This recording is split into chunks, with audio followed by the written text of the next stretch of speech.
I'm going to tell you a little bit about the warlike prowess of the Amorites who built this structure and many thousands of them like it across Earth.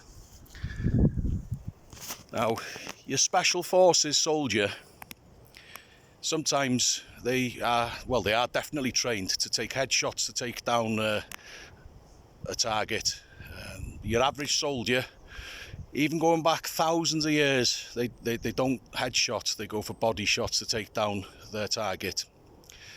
Now, where the Red Man on North America had come into contact with these Amorites, there are mass graves, some of them with 3,000 of these Amorites in there.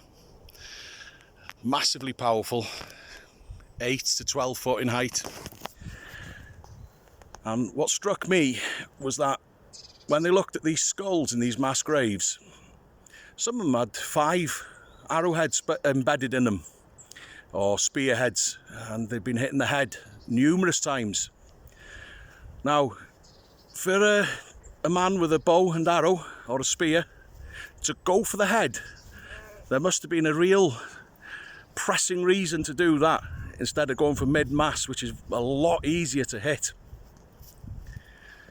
That tells me that these adversaries of the Red Man, they were not going down easy. They had no alternative but to hit him in the head. And not just once. What kind of man can take an arrow in the head so hard that it's stuck in your skull or through into your brain cavity and keep fighting? Because that's what was happening.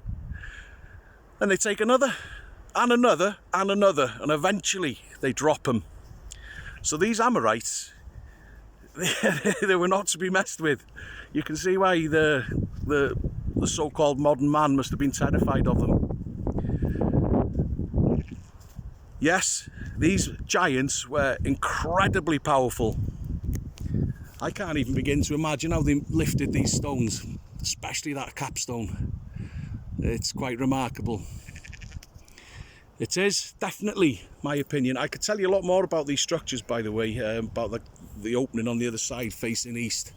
The compass point to the ancient was very, very important, the same as it is to the Freemason today, and the Satanist, and the witch, and the ceremonial magician.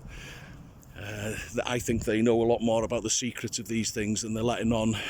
People like us, we've just got to root and rummage and find out for ourselves. And we are finding out for ourselves about the Amorite. So yes, in conclusion, I think sex magic was definitely used inside that there chamber, and I think that the offspring conceived therein was the weapon.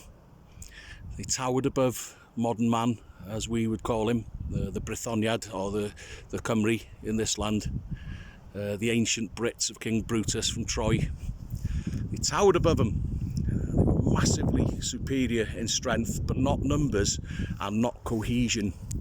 Modern man, to whom we belong, was far more cohesive and far more able to form an army and plan around these cannibalistic Amorite giants. And everywhere on Earth where the Amorite has been, you'll have the same story, that so-called modern man has driven them out, and for the very same reasons. You couldn't have a peace truce with them. They'd always end up hunting down and cannibalising some. You just couldn't relax when they were on your land. So they had to be killed. So did their offspring. That's why Joshua and Caleb and the Israelites, when they were in the Levant, in Canaan, the promised land, you get a lot of people disparaging God because they killed the men, the women and the children. But they had no alternative. They had no alternative.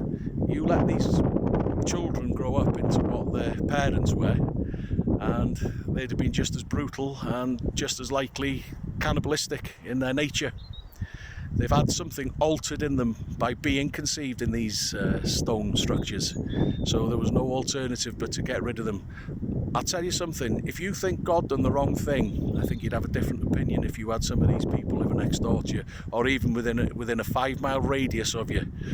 You'd start noticing people going missing in the same way that the royals seem to be implicated in children going missing today.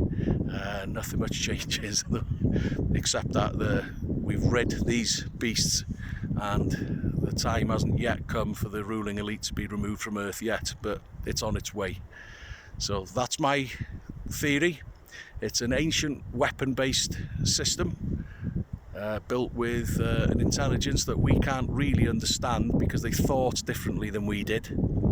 They acted differently than we do, and they certainly behaved in a different manner. We can't think like the Amorites, therefore we can't really understand how they moved or did what they did. But there it is. There's your so-called dolmen, and the so-called Neolithic people, that's what they call them, the Stone Age people who built them. They didn't just make rough structures like these, they were capable of making very fantastic, incredibly well made structures also. Stonehenge, that's one of their buildings. They've made all sorts, some rustic and rough and ready like this, but the skill isn't so much the stonemasonry on here, it's the lifting and the electrical field that comes with it. So there's your secret weapon of 3,500 years ago, and that's there